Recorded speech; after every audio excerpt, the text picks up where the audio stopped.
Hi, my name is Katie, and 2 weeks ago I had the opportunity to see the Odyssey in theaters. Now, unlike most die-hard Chris Nolan fans, I did not go and see it in 70 millimeter on IMAX, even though it is a Canadian technology, and I am Canadian, and I live in Canada. The nearest IMAX 70 millimeter cinema to me is a 2 hour drive away, but I still saw it in my local theater.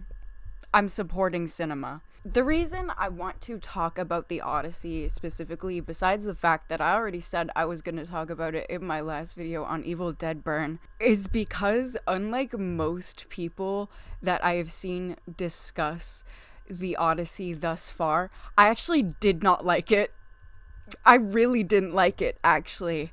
And that has led to a lot of questioning of myself and my beliefs and my opinions and my own intelligence. So I just kind of want to explore why I believe that.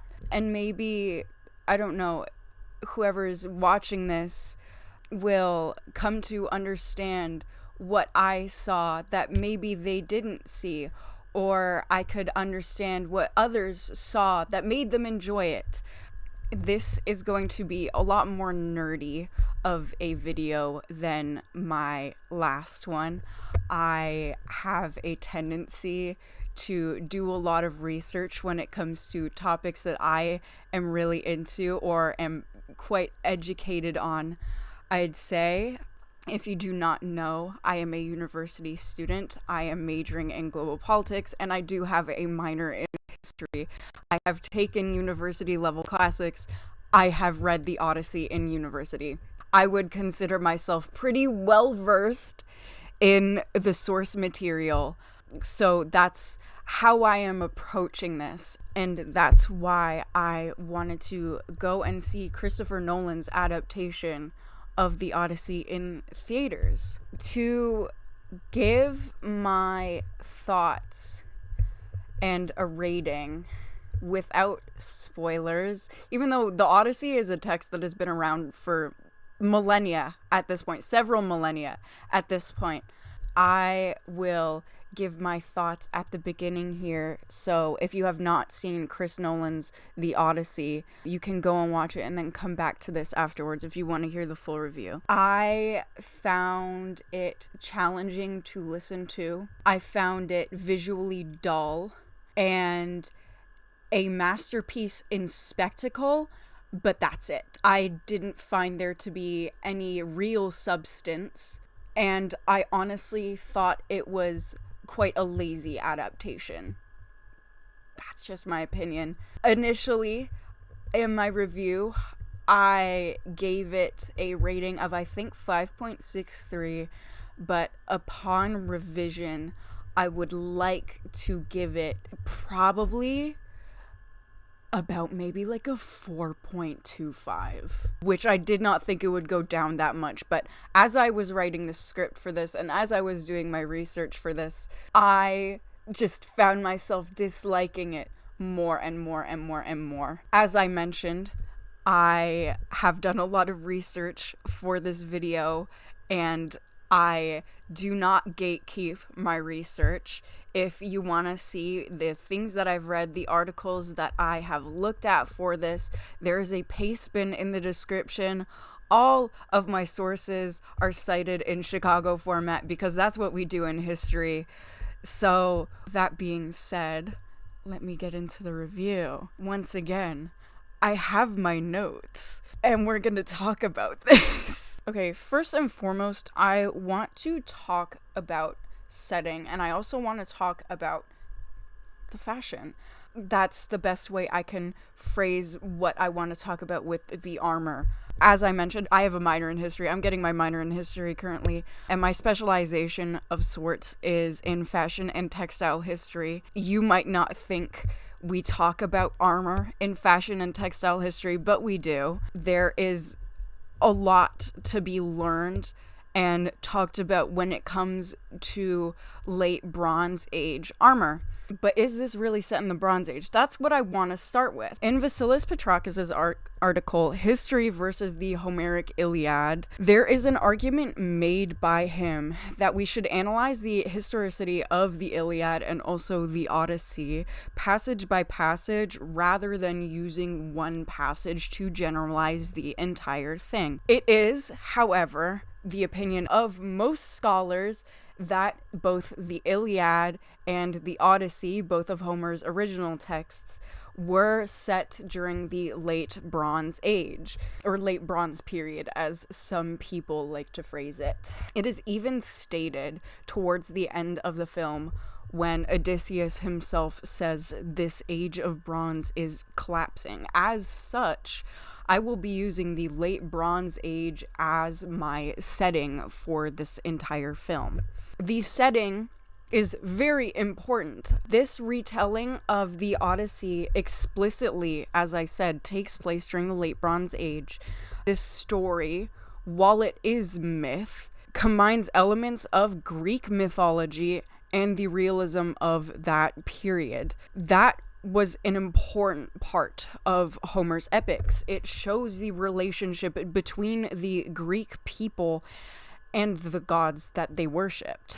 That is vital to the story. You would not have the Iliad or the Odyssey without the demonstration of the relationship between ancient Greeks and the gods. We do not have Homer's original writing of the Odyssey. Not many people actually know this. We do not have the original copy. In the many centuries between Homer's writing of the story and to the point that it was actually written down and we have a written copy of it, bards and storytellers have included aspects of different periods that would not make sense in the Bronze Age, which eventually resulted in the written version that we currently have. Now, the reason I bring this up is I read a quote in an article from Slate. I believe it is written by an ancient warfare historian, Mike Cole or Mikey Cole. I don't know how to pronounce that. I'm sorry.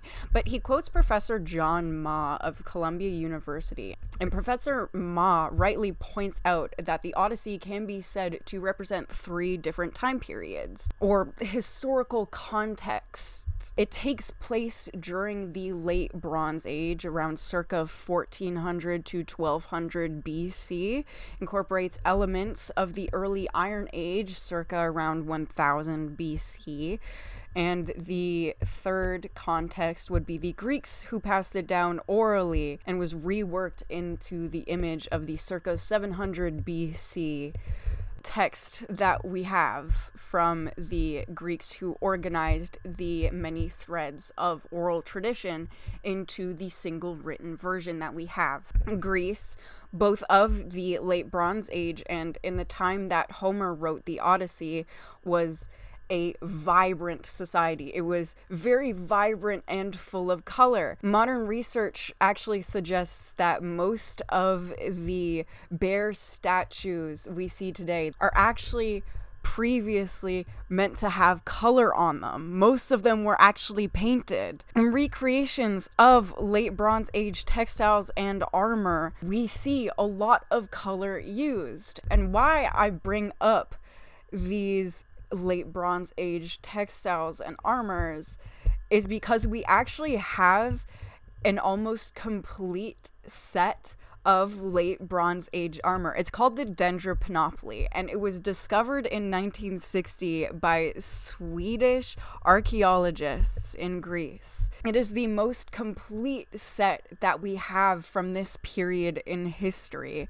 and there is no excuse to me as to why the Dendropanoply was not the basis for the armor that was produced for this film. In fact, it is alleged, let me just say right now, this is all alleged. They had an artist, a costume designer, come in and make armor that was based off of the Dendropanoply, and that artist was promptly fired from production. Again, this is all alleged, but if that is true, that is fucking disgusting. That is really fucking disgusting. I just feel the need to point that out. If I can include a photo of the Dendropanoply, I will do so here. It is a very fantastic piece of archaeology and history that we are able to have, and I geek out over it so much. It's so fucking cool. This film, even though it is an adaptation of the Odyssey, is less about Odysseus's journey and his hubris and his trickery that led him to his fate, and more about a man reckoning with the guilt of his own actions. Unlike the Iliad, the Odyssey does actually have less of a presence of the gods. They still play a very important role in it. They still play a very physical role in the Odyssey, but it is not to the extent that it is in the Iliad. Despite the on-screen appearances in this movie from Athena and the inclusion of more fantastical elements and creatures like Polyphemus, the Laestrygonians, Circe, and Calypso, all of these feel more like afterthoughts to tie the story into the main myth, the myth that it's meant to be following, rather than these details actually being part of the main plot. This would also explain why there are so many details of Odysseus's journey that are left out, why the Lotus Eaters were mixed in with Calypso's story, and why we're missing so many parts of his journey home. Only the parts that were convenient to Christopher Nolan's retelling of the Odyssey were left in, and ones that did not serve him were completely removed or changed fundamentally. Odysseus is a complicated figure. He is clever, he is humorous, he is deceptive, and his ego is his biggest downfall.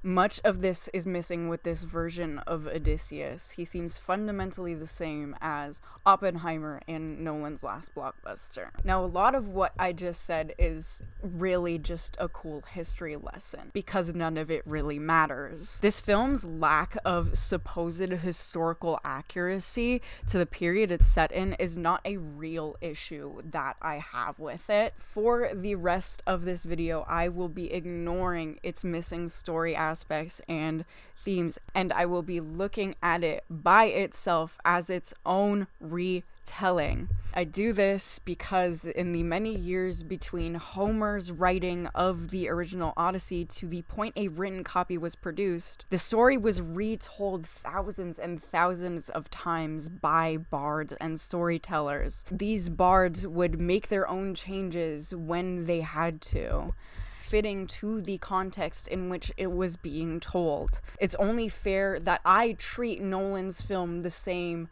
as these bards treated the original Odyssey. A basis, a line on which to follow, but to make changes. Even then, however, I still have massive fucking issues with this movie.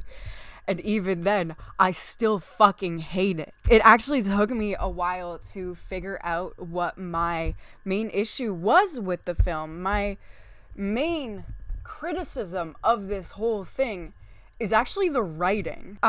Specifically, I want to talk about the language choice and the writing of the female characters. Okay, so what I want to start with is I want to talk about this mismatch in the use of formal English and colloquial English. There are many occasions in the film where colloquialisms are used, but the rest of the language, which is very formal and very poetic, it has a similar prose as the original poem would, or translations of the poems have, which kind of makes it a little bit jarring. Are we using colloquial English, or are we following along with the formal English that is used in the translations? It is not a mix that is very comfortable, at least on my ears, to listen to. The language feels introspective and expository, but empty. It feels performed instead of natural. I understand that the Odyssey as a poem was performed by players and bards. I've mentioned this several times already, and it is a story meant to be passed down through oral tradition, but in a film adaptation, it should be less like the language of Homeric Greek bards and more like we are actually living out the story. It kind of takes me out of it when I am being given such expository language and such poetic language with a mismatch of colloquial English, and I'm supposed to feel like I can relate and empathize with these characters. I can't. It feels like acting. It does not feel real. One of the advantages, actually, of using colloquial English should be that we are able to relate to it more because it is in a language, in a form of language that most people can understand. This film also has an issue with telling and not showing. That's another reason I use the word expository to describe the language used. This is why, at least in my opinion, Nolan's films are so widely loved. This is not just an issue that I have with the Odyssey. This is also an issue that I have with Oppenheimer, that I have with Tenet, that I have with a lot of Nolan's other films. The language feels like I am being told what to think and believe. I am being spoon-fed the plot and the themes. There is no room for metaphor here. And when you are being constantly told what to believe, you cannot relate to the characters, or at least I could not relate to the characters, because it's like, you are telling me everything. You are not giving me room to breathe and exist with you in that world. It's just an uncomfortable thing to listen to. I want to be able to make my own interpretations and opinions on what is happening on screen.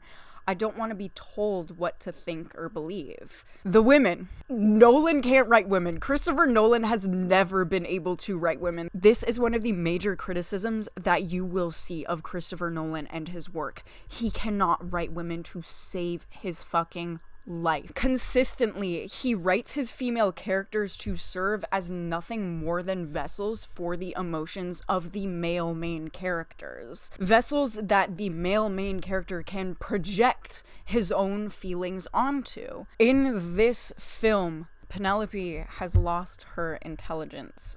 Circe has lost part of her own story involving Odysseus. And Calypso has lost her antagonism towards Odysseus. Athena is not wise, nor is she powerful. She only exists to serve as a representation of Odysseus's guilt. These women are not really characters as much as they are embodiments of the feelings of the male main character. They have been turned into objects that only serve Odysseus. Now, you might be thinking, well, there are other side characters, and side characters, are they not supposed to serve the main character? Well, yes, they are, but they are meant to serve in a way where they are allowed to exist as themselves. You can see this with the male side characters, where they are allowed their own thought processes and they're allowed their own opinions and beliefs, but you don't see that with the women, and it becomes hard to emotionally connect with women in a movie when they are nothing more than just representations of the different feelings of the male main character. Now, I want to talk a little bit about Emily Wilson's review, because a lot of people have been talking about it, and I'd be remiss if I didn't talk about it. For the most part, I agreed with her. There are points in her article that I think she either phrased incorrectly or I just flat out disagreed with. I'm not going to agree with every single thing that I read that is critiquing this movie. But she put my thoughts about the main issue with the film into words. And this quote from her article is, "We are not shown that war or killing are bad, only that good men sometimes feel bad about it."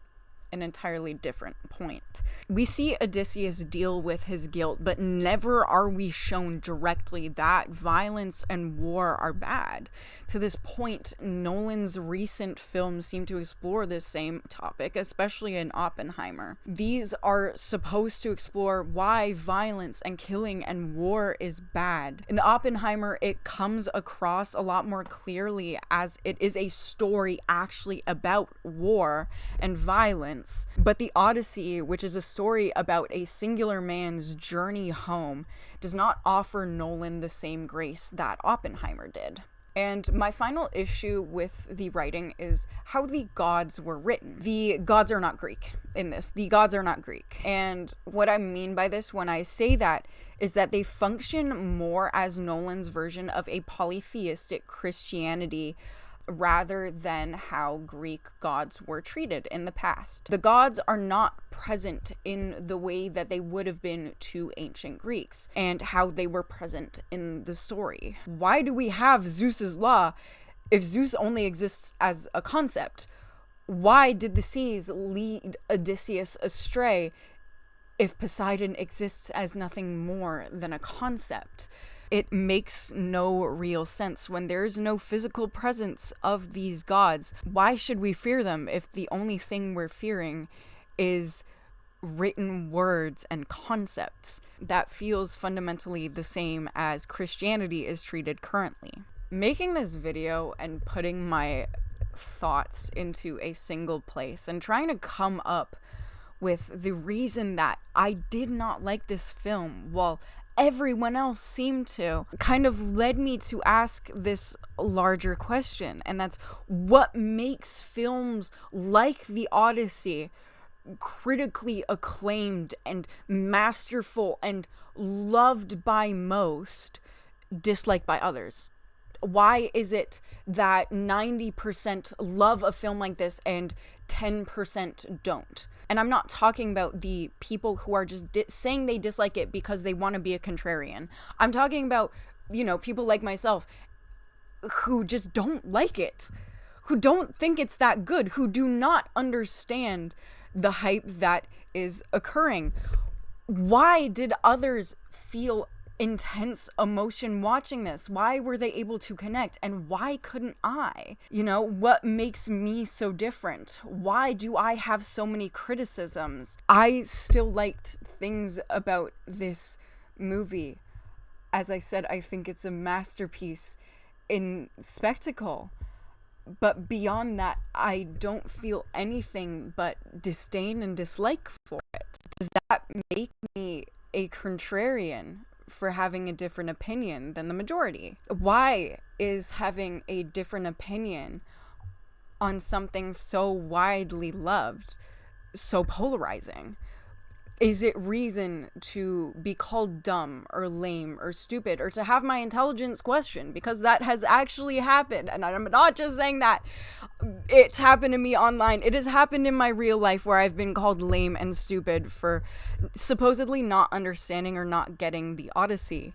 Why is it so polarizing? Why is film and art being viewed and treated as objective when it's not? Art has always been subjective. Film has always been subjective.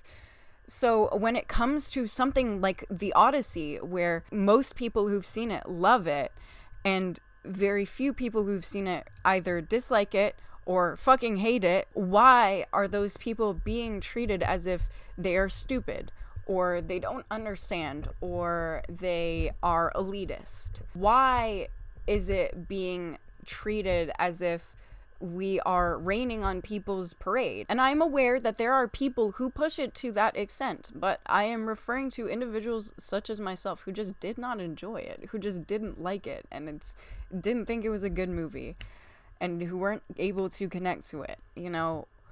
Why is it seen as a personal attack when people don't like something? Again, why is it being treated as objectively good when art is subjective? This is a much larger conversation and a much larger question, but I think it's one that needs to be asked, because I think there should be space for everyone to discuss their opinions on pieces of media. Of course, there are people who are going to swing very far in each direction and become disrespectful. But I do want to know, and I do want to hear from anyone who's watching this, why did you like it or why did you not like it?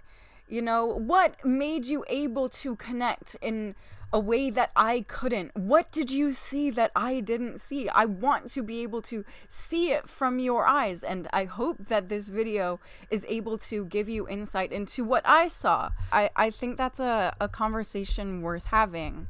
But no, art isn't objective. Art is subjective, and it is disappointing to have it be treated like it is objective. It kind of inhibits the ability to have conversations. Okay, what did I like? Because as I said, there are things about the Odyssey that I did like. Ludwig Göransson, the GOAT. He always cooks. There is not a score of his that I don't like. I think he did the score for one of the Trolls movies. I didn't watch any of the Trolls movies, but I did listen to his score, and it was fire. I really adore the dedication that he had in recreating certain ancient Greek instruments and using them in his score. I love that. I love the dedication. I understand that a lot of this music and a lot of other instruments were not either accurate to the time period or to the place that the Odyssey is occurring in, but to even give any amount of time or thought towards recreating instruments from the period, that's just amazing to me. And I think the score was incredible. He always delivers. I also always love the use of practical effects. That is something that I always adore about Christopher Nolan's work. I also like how the Greek concept of Xenia was used here. I think, however, it was very on the nose. If I were to take a shot anytime that Zeus's law was mentioned, I would have died of alcohol poisoning in the theater, or I would have attempted to drive home and I would have ended up wrapping my car around a pole. That is about where my enjoyment ends, unfortunately. There are a few more nitpicks that I want to go over. Again, most of these other points are very nitpicky and just kind of my final thoughts. The armor looks like plastic. Even though I said it didn't matter, again, I specialize in fashion and textile history, it is always going to at least piss me off a little bit. The lack of historically accurate costuming genuinely upsets me. I really wish they would have at least taken a little bit more time, if they were going with the Corinthian look, which they did go for, to make the armor at least look real and not like shitty cosplay, because that's quite frankly what it looks like to me. I also would have preferred a lot more color.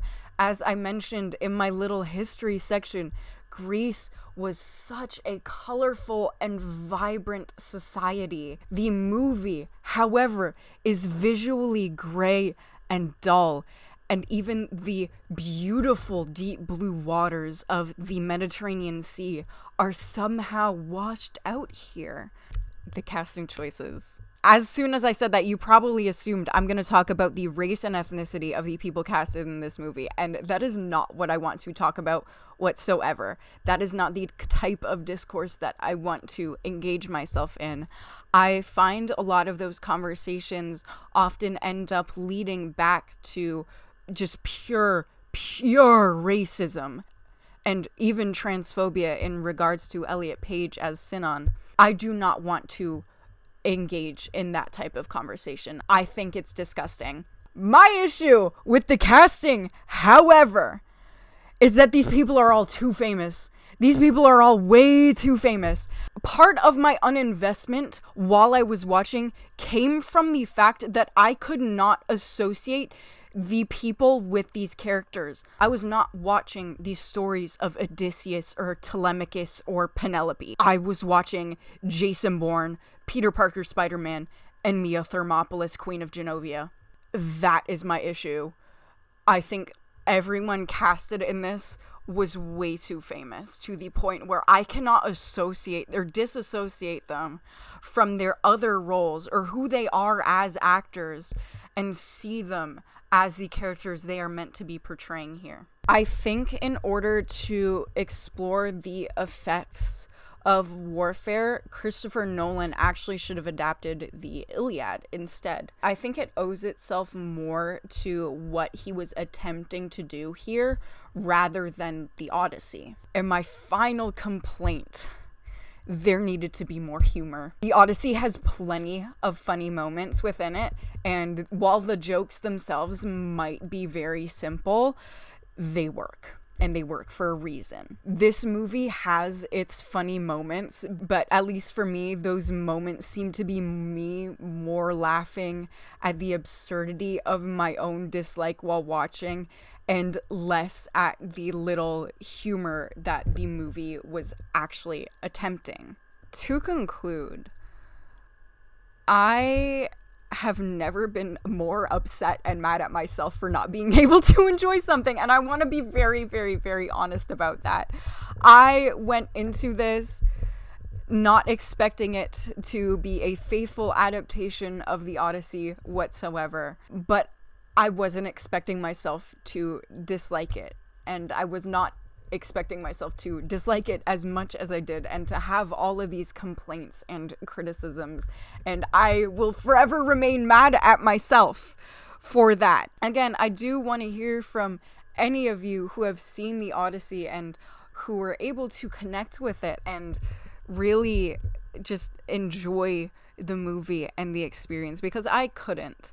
And I'm quite disappointed in myself that I couldn't. Again, I think there needs to be larger conversations had about why people view art as objective rather than subjective. Why people view having different opinions as a personal attack. I think that is a conversation worth having. But yeah, I hope that if you took nothing else away from this video, you learned at least a little bit of cool history from my little history section. I would love to do more kind of historical stuff, because that is one of my biggest interests in life, is history and studying history. It's the reason I'm getting a minor in it. It's the reason I study fashion and textile history. I've written many a paper on it in my time, and I would love to be able to share some knowledge with everyone and kind of, even talk about politics, because that is my major, and I am very specialized in what I talk about in my papers and my research and stuff. But yeah, I hope that this wasn't too nerdy and didn't get too polarizing for some of you to enjoy. But yeah, I had a lot of fun making this. If this kind of more research-based content is something that you would like to see more of from me, I will be absolutely happy to do so. You really just have to give me a shout on Twitter. Follow me at foam__soap. But yeah, if you've watched this far, thank you. I appreciate you. My video on the season 2 of the One Piece live action is currently in the works. I'm currently watching through season 2 and I'm not enjoying myself. But yeah, thank you for watching. Bye!